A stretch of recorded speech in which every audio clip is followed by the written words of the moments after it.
My name had been called twice, and no one had bid. The first time, the auctioneer had said it the way he had been saying everyone's name that morning, brisk and almost cheerful, with the lot number after it and the opening price after that. Branwen of the Lower Marsh, lot 17, 2 silver to open. The second time he said it, slower, the price had come down. 1 silver, half silver, a copper, gentlemen, do not insult me. The silence that followed was the loudest thing in the room. I am 24 years old. I had been at the bondhouse for 9 days. I had been told on the first of those days what I was worth and what I was not. And the auctioneer that morning was confirming in front of 100 wolves and lords and bondsmen that the bondhouse had overestimated me. I had been priced wrong. The room agreed. I had decided, walking up the 3 wooden steps to the block, that I would not look at the floor. I had decided this because looking at the floor was what they wanted. The whole point of standing a marked woman on an auction block is to watch her shrink. I was not going to give them the watching, so I looked instead at the high beams of the timber hall. I counted the iron pegs that fastened the rafters to the cross braces. I had got to 17. I was working clockwise from the door, when the auctioneer cleared his throat for the 3rd time and said, "Once more, lords, the Marshwoman, lot 17, opening at 1 copper. Final call." He did not raise his eyes from his papers when he said it. He had decided, I think, that he was about to declare the lot a loss and move on to lot 18. The bondhouse loses on a lot sometimes. It happens. The woman who does not sell is, by the old contracts, returned to the bondhouse for a period of further indenture not exceeding 1 year. I had been told this also on the first day. I had been told it in the same calm voice the auctioneer's wife had used to tell me that the porridge in the morning was usually thin, and that I should not expect butter. I would have a further year of the thin porridge. I had been calculating, in the silence, how much of that year I would survive. That was when the chair scraped at the back of the hall. It was the sound of a heavy wooden chair being pushed back on a stone floor by a man who was not in a hurry, and the wood made a long, low complaint, and every head in the hall turned at the same time, because there had been so much silence around my name that any sound would have turned heads, and a chair scrape from the back of the room, when no one had been bidding, was not nothing. I did not turn my head. I had decided about the floor, and I had not yet decided about the back of the hall, so for safety I kept looking at the rafters. I had got to peg 23.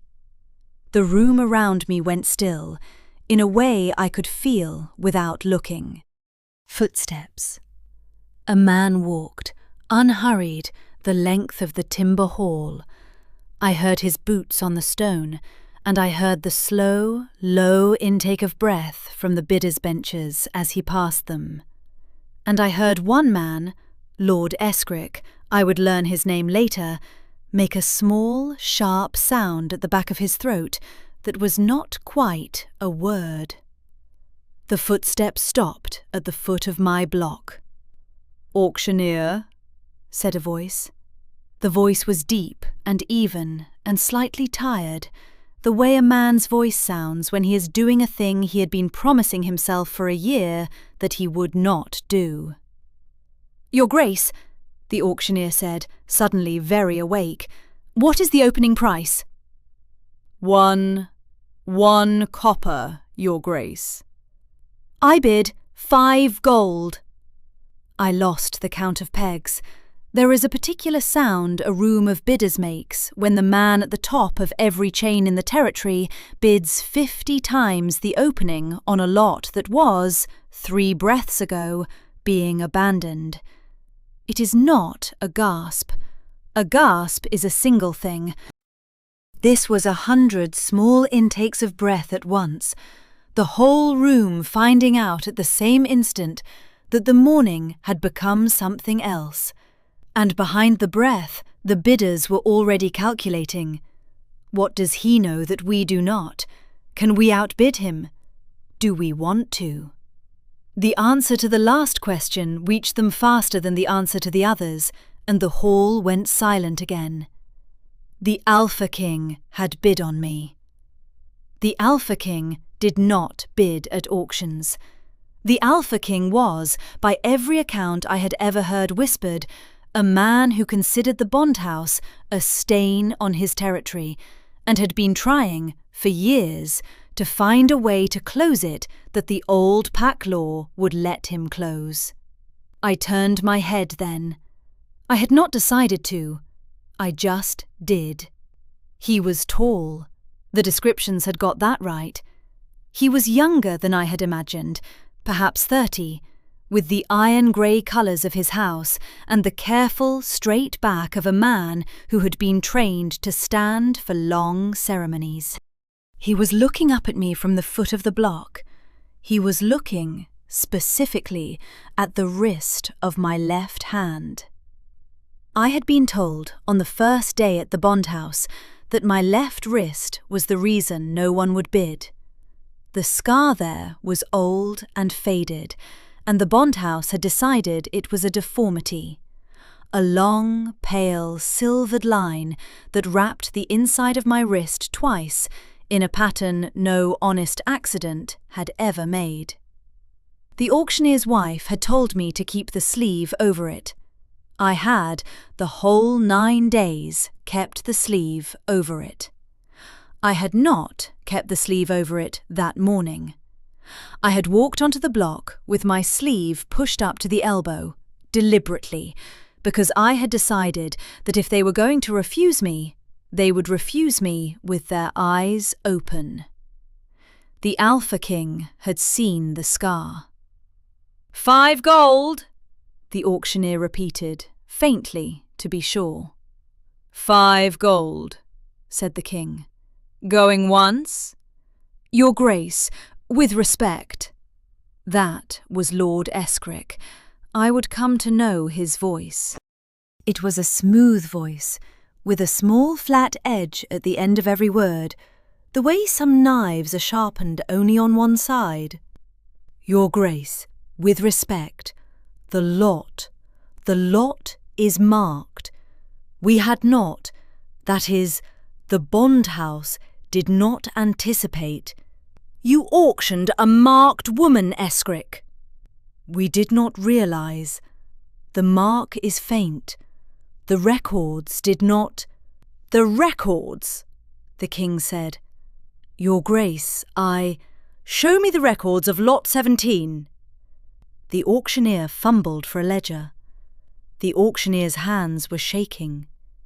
He brought the ledger to the king, and the king opened it, slowly, on the corner of the block by my feet, and he ran his finger down the column. He did not look at the column. He had been at the lot description for 2 seconds, and he was not reading.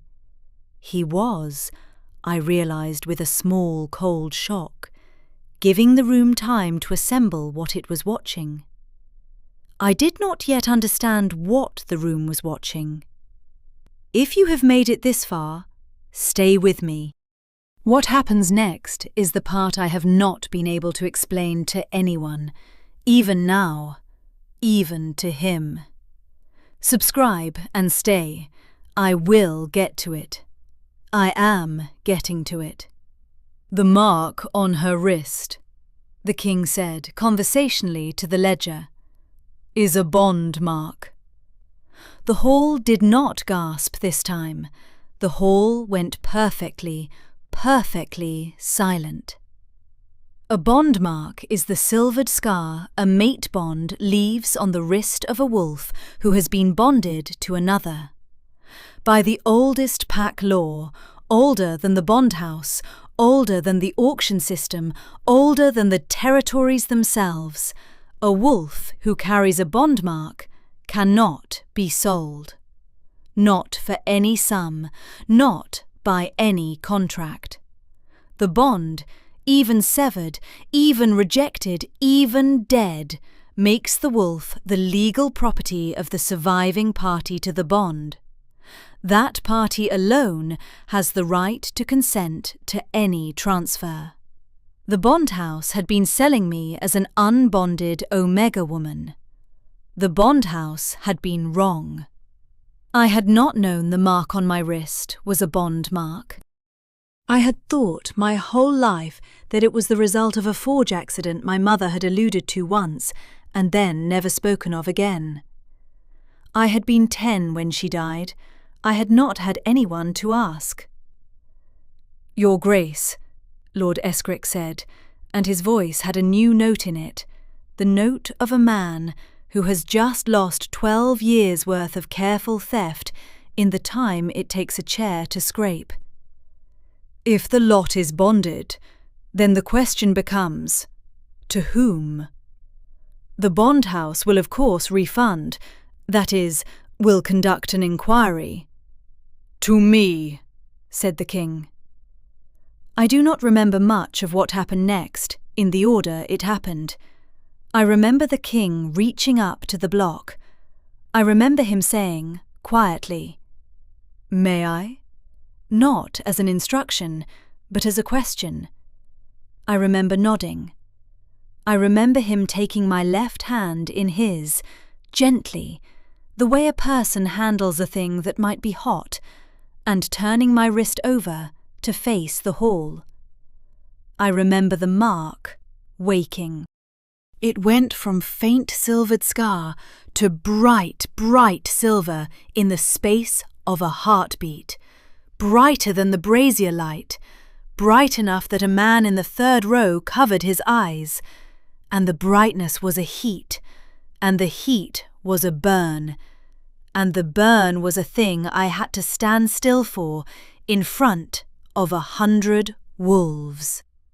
I had decided about the floor. I held to that. I held my wrist up and let it burn and did not make a sound. The Alpha King did not let go of my hand. He had pushed back his own left cuff. His own wrist was turned to face mine. The silvered line on his wrist was lighting in the same instant, the same pattern, the mirror of it. The 2 marks together were enough to cast a faint cold light up onto the underside of his jaw. I watched it. He had been carrying the mark his whole life. I could see it in his face.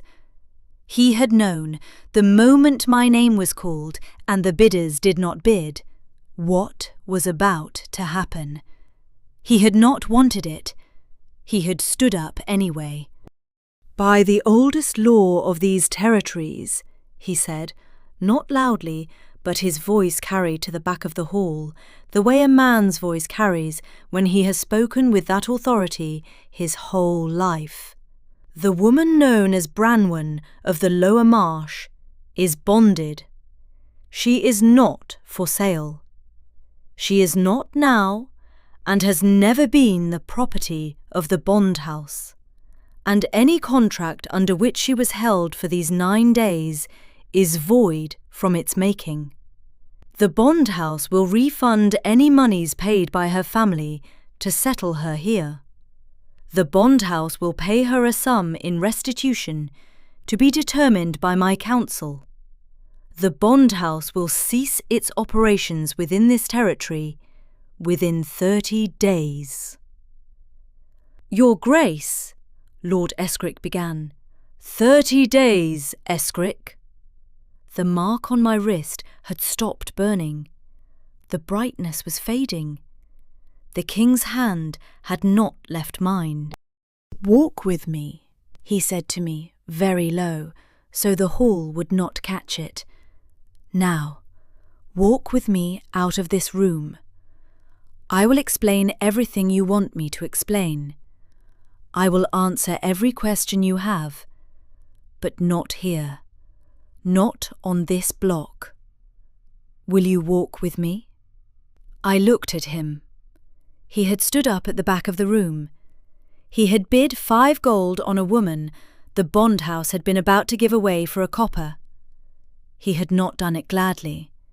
He had done it because his wrist had lit when my name was called, and he had known what it meant before I did, and he had spent, I would later understand, 6 full seconds at the back of that hall trying to decide whether to ruin his life publicly or to let me be returned to the bondhouse for another year. He had decided. I will walk, I said. He stepped back. I stepped down off the block, the 3 wooden steps, in my own time, and when I reached the floor, he did not take my arm, and he did not offer me his, but he stood close enough to walk at my shoulder, and we walked the length of the timber hall together, and the bidders' benches parted in front of us in absolute silence, and Lord Aescric did not look at either of us as we passed. Outside the morning was very cold and very bright. A line of horses was waiting. The king handed me up onto the smaller of them himself, and a cloak was brought, iron grey wool, and he laid it over my shoulders, without commenting on the bondhouse smock I was wearing underneath. "Your Grace," I said, when he had mounted his own horse and we had begun to move. "Torvald," he said, "when it is only the 2 of us." "Torvald is what I would prefer." "Torvald?" "Yes." "I am going to ask you a question. I am going to ask it once. Ask. Did you know it was me? Before this morning?" A long pause. We had passed through the timber hall's outer gate and were riding out into the open road. He did not look at me when he answered. "No," he said. "I knew there was someone. I have known for 9 years. I did not know it was you specifically until your name was called." "You have been carrying that mark for 9 years." 23, since I was 7. It only does what it did this morning, when the bonded party is close enough. And it did that this morning. It did that for the first time in 23 years this morning, Branwen. Yes. I rode in silence for some time after that. The horses were good. The road was clear. The mark on my wrist had cooled to a warm, tingling thing, like a hand recently held. I had been 10 when my mother died. She had been 46. She had been, I remembered now, exactly the right age to have been a young woman in the lower marsh at the time the old Alpha King, Torvald's father, had ridden through 23 years ago.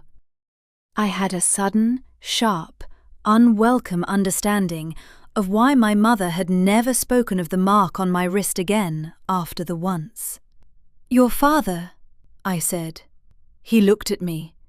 He had been ready, I think, for a great many questions. He had not been ready for that one. "Yes," he said.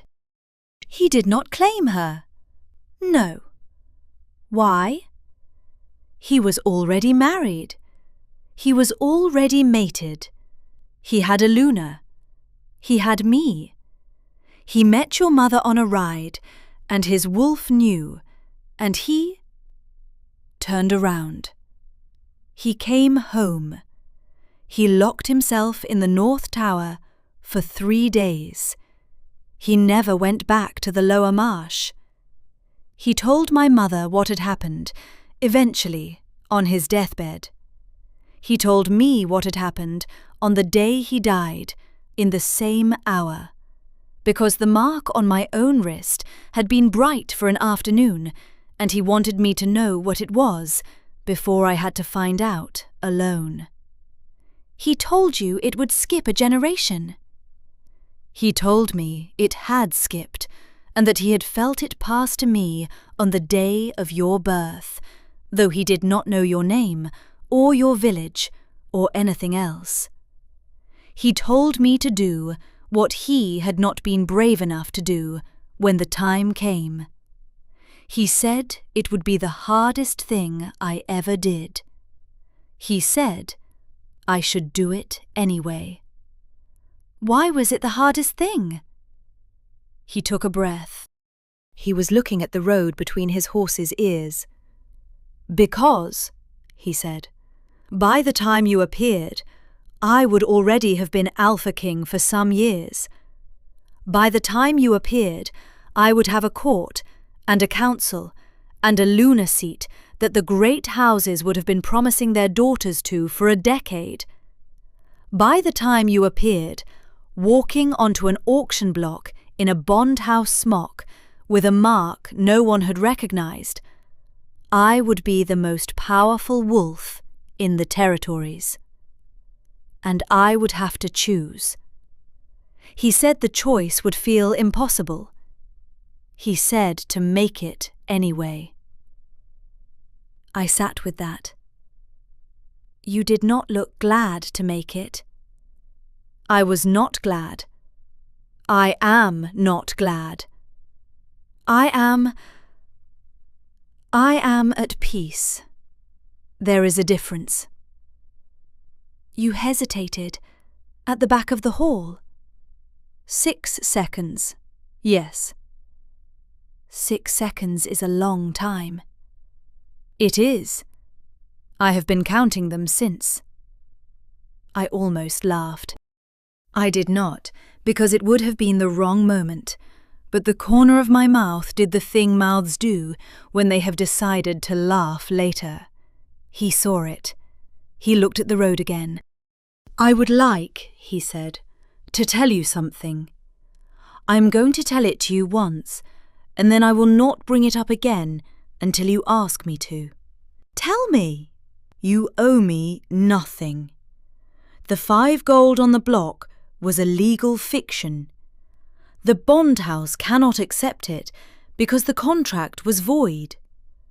I bid because I needed a reason to be standing at the foot of the block when I turned your wrist over, and there had to be a record of the moment in the bondhouse ledger, so Aescric could not later claim the inspection had been irregular.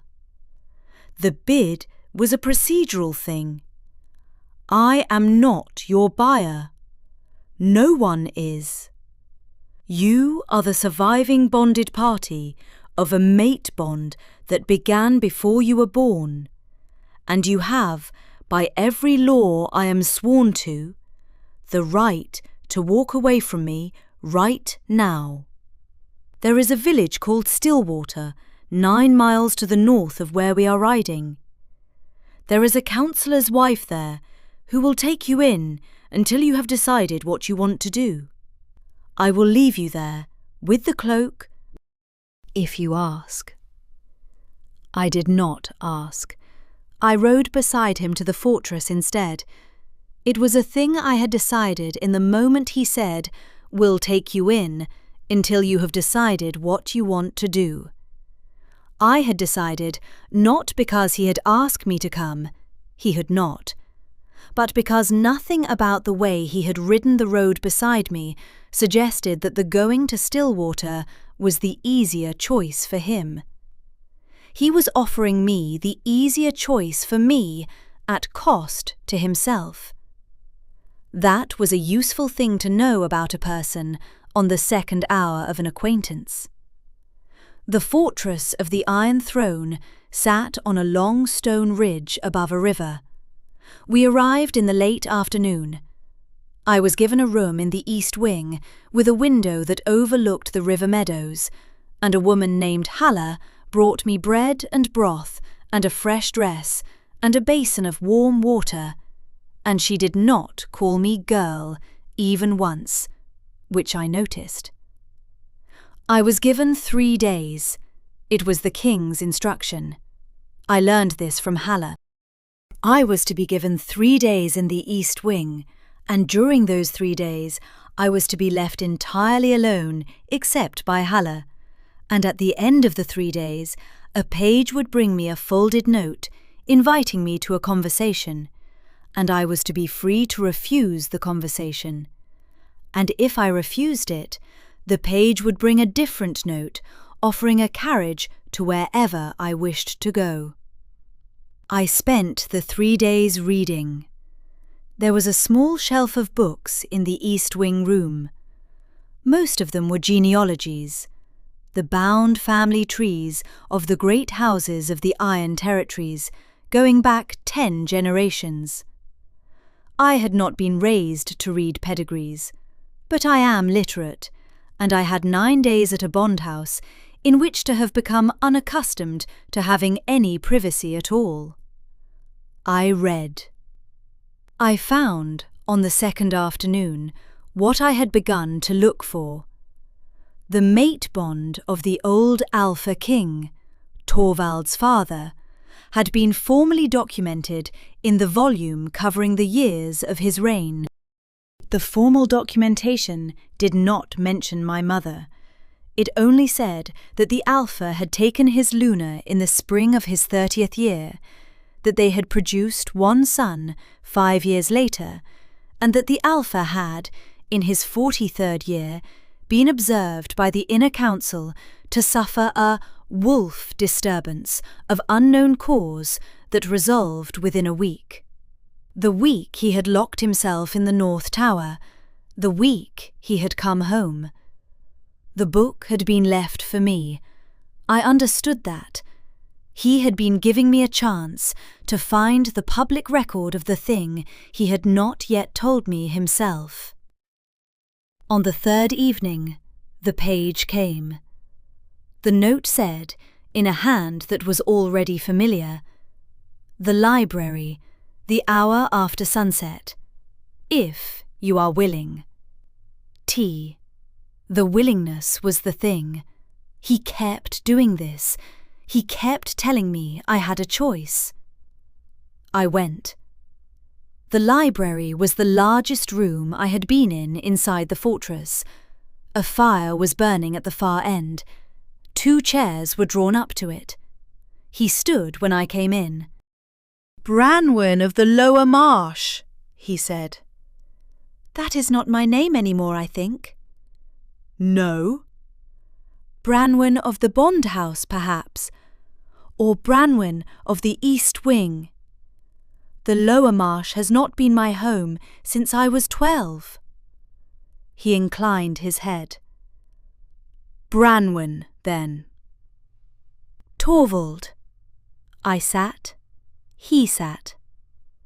There was, for a long moment, the kind of silence between us that is not awkward, that is, instead, deliberate. He was waiting for me to begin. He had decided, I understood, that he was not going to be the one to begin. That choice cost him visibly. He was a man accustomed to setting the terms of his rooms. "I have been thinking," I said, "about Stillwater." He nodded. The nod did not flinch. I admired the nod. "I am not going to Stillwater," I said. "All right." "I am also not going to pretend that 1 hour on a road and 3 days reading your father's genealogies has been enough to tell me what I think about you, or about this mark, or about the rest of my life. It would be strange if it had. So I am going to stay, here, in the East Wing, for as long as it takes me to know what I think. You are going to leave me there, and you are going to come to the library at the hour after sunset on whatever evenings I send for you, and you are going to answer the questions I have decided to ask that day. and I am going to ask my questions until I have run out of questions. And then I am going to tell you what I have decided." His mouth did the thing mouths do when they have decided to laugh later. He did not laugh.